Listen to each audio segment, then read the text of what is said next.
बिस्मिल्लाहिर्रहमानिर्रहीम, अस्सलाम वालेकुम। मैं हूं ईसा नकवी। अमेरिका एक भी चीज़ ऐसी हासिल करने में नाकाम रहा है जो इस जंग से पहले ईरान ने कमिट ना की हो। पानी, आबी रास्ता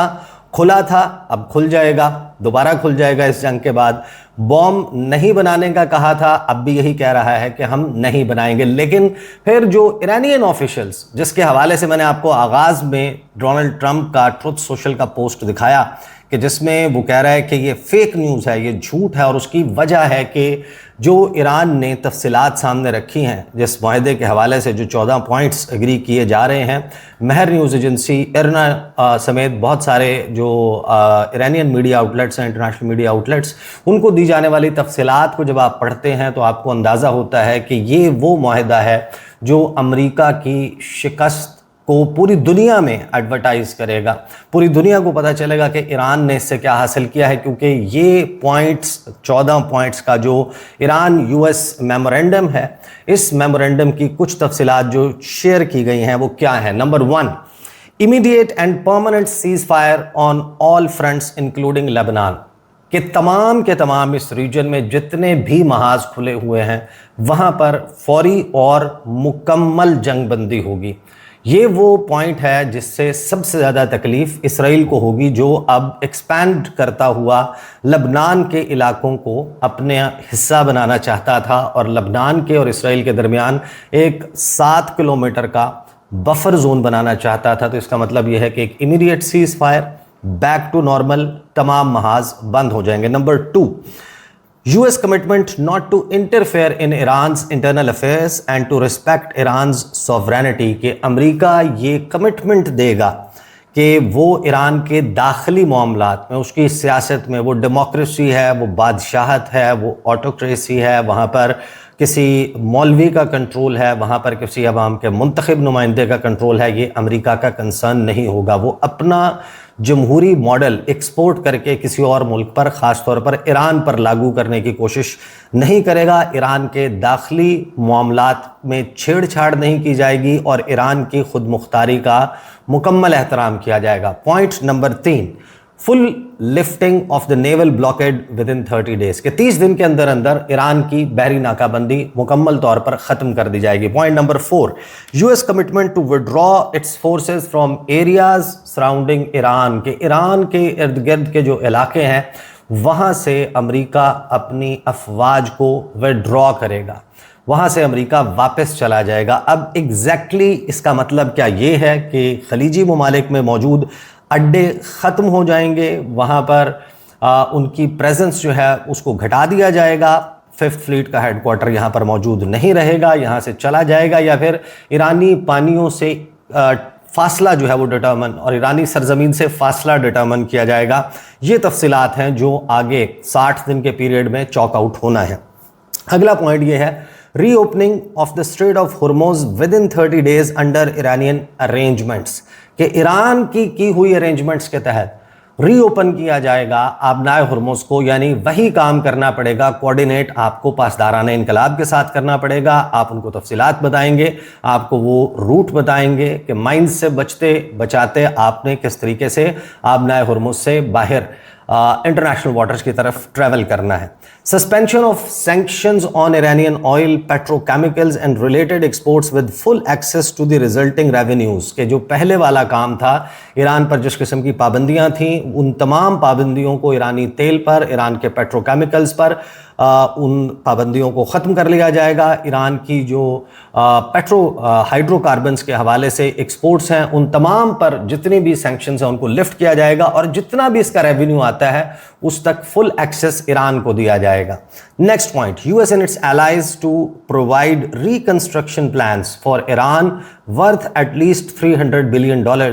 यानी कि वॉर रेपरेशंस के तौर पर, अब हर्जाने के तौर पर $300 अरब ईरान को तामीर नौ के लिए अदा किए जाएंगे जो नुकसानात ईरान के हुए हैं। फिर उसके बाद नेक्स्ट पॉइंट है, 60-day negotiation period to reach a final agreement on nuclear issues and the complete removal of US primary and secondary sanctions as well as related UN security council and IAEA measures, के Iran के खिलाफ 60 दिन की negotiation और मुज़ाकरात के दौरान जब तक के फाइनल एग्रीमेंट नहीं हो जाता, न्यूक्लियर मामलात तय नहीं हो जाते, उस वक्त तक अमेरिका की जितनी भी प्राइमरी और सेकेंडरी सैंक्शंस हैं, पाबंदियां हैं ईरान पर, और साथ ही जो अक़वाम मुत्तहिदा सलामती कौंसिल और IAEA international atomic energy agency के तहत जो इक़दामात लिए गए हैं ईरान के ख़िलाफ़, उन तमाम का रिवर्सल होगा। Next point, Iran reaffirms its NPT commitment not to develop nuclear weapons, कि Iran nuclear non proliferation treaty जो है उसके तहत अपनी जो कमिटमेंट है कि हम न्यूक्लियर वेपन नहीं बनाएंगे, हम उसका अयादा करेंगे। फिर अगला पॉइंट है कि during negotiations the US will not deploy additional forces to the region और इम्पोज न्यू सैंक्शंस, कि इस मुज़ाकरात के दौर के दौरान अमेरिका ना तो इस खित्ते में इजाफी फ़ौज और फोर्सेस भिजवाएगा और ना ही कोई नई पाबंदियां ईरान पर आयद की जाएंगी, ताकि ईरान के ऊपर दबाव इन मुज़ाकरात के दौरान बढ़ाने का कोई काम ना किया जा सके, उन पर दबाव ना बढ़ाया जा सके। Next is during negotiations release of 24 billion in frozen Iranian assets during the 60-day negotiation period with half made available before talks begin, कि 24 अरब डॉलर जो ईरान के फ्रोजन एसेट्स हैं उसमें से इन 60 दिनों के दौरान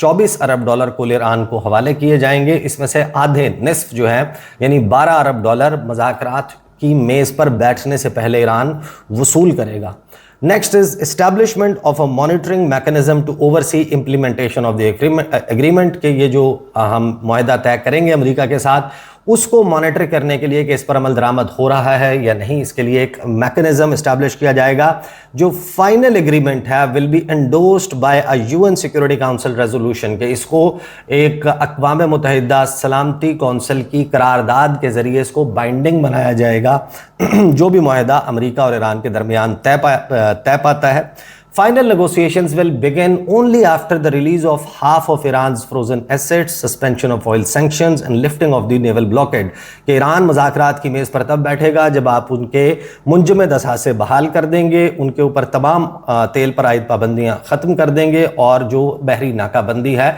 उसका खात्मा हो जाएगा। The final deal will focus solely on uranium enrichment, enriched material, sanctions relief and Iran's economic reconstruction, कि जो फाइनल डील है उसका वाहिद जो ताल्लुक है वो यूरेनियम को अफसूदा करने के हवाले से, जो पहले से मौजूद एनरिच्ड यूरेनियम मौजूद है उसके हवाले से, पाबंदियों के ख़ात्मे के हवाले से और ईरान की मुआशी तामीर नौ के हवाले से इसके ऊपर बातचीत होगी। इसके अलावा किसी और सब्जेक्ट पर बात नहीं होगी। ईरान का जो मिज़ाइल प्रोग्राम है, last point is very important, Iran का missile program and support for resistance groups are excluded from the agenda, कि ये है हमारी रेड लाइन, इसके ऊपर हम बात नहीं करेंगे। ना तो ईरान के जो मिज़ाइल प्रोग्राम है उसके ऊपर बात होगी और ना ही ईरान के जो इस रीजन में मज़ाहमत करने वाले हामी ग्रुप हैं उनके हवाले से कोई भी बातचीत होगी। इसका मतलब क्या है कि ईरान मुज़ाकरात की मेज़ पर वो तमाम चीज़ें हासिल करने में कामयाब हो जाएगा जो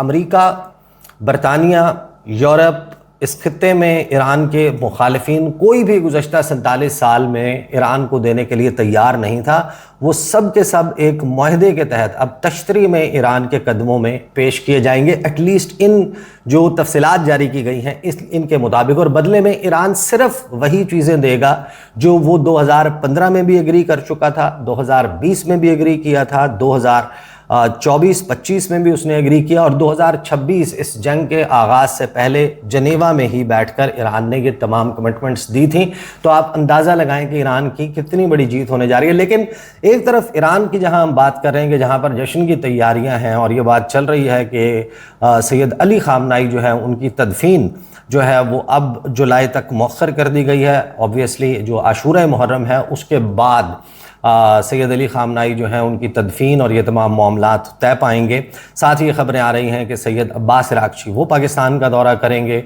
पाकिस्तान का वफ़द भी जिनेवा जाएगा, वहाँ पर साइनिंग होगी। अमेरिका से जेडी वैंस जो हैं वो दौरा करेंगे, जिनेवा वो जाएंगे। डोनाल्ड ट्रंप उसके लिए ट्रैवल नहीं करेंगे। Donald Trump if at all एक फ़ाइनल डील 60 दिन के बाद होती है तो डोनाल्ड ट्रंप शायद उसके लिए ज़रूर मौजूद हों, और ये भी हो सकता है कि वो डील जो है वो मुमकिन तौर पर इस्लामाबाद में हो और उसको इस्लामाबाद डिक्लेरेशन का नाम दिया जाए। लेकिन जो जिनेवा में हो रही है उसके लिए जेडी वैंस जाएंगे, और जाहिर है कि ईरान की तरफ से सैयद अब्बास इराक़ची, मोहम्मद बाकिर कालिबाफ और दीगर जो ईरान के लोग हैं वो वहाँ पर जाएंगे। और उसके बाद उस इनिशियल साइनिंग के बाद ईरान वेट करेगा कि हमें 12 अरब डॉलर हमारे सामने रखें, उसके बाद हम आकर मुज़ाकरात की मेज़ पर बैठेंगे, हमारे पर से पाबंदियाँ हटाएं। तो आप अंदाज़ा लगा लें कि ये ईरान की इब्तदाई तौर पर कितनी बड़ी जीत होगी। जितनी मर्जी बातें कर लें, अब आप जाएं, आप जाकर बेंजामिन नेतन्याहू का ट्विटर हैंडल देखें कि देखें मेरी तो ज़िंदगी का मकसद पूरा हो गया, ईरान जो है वो बॉम्ब नहीं बना रहा। डोनाल्ड ट्रंप की आप बातें सुन लें, लेकिन जो असल खौफ, खदशा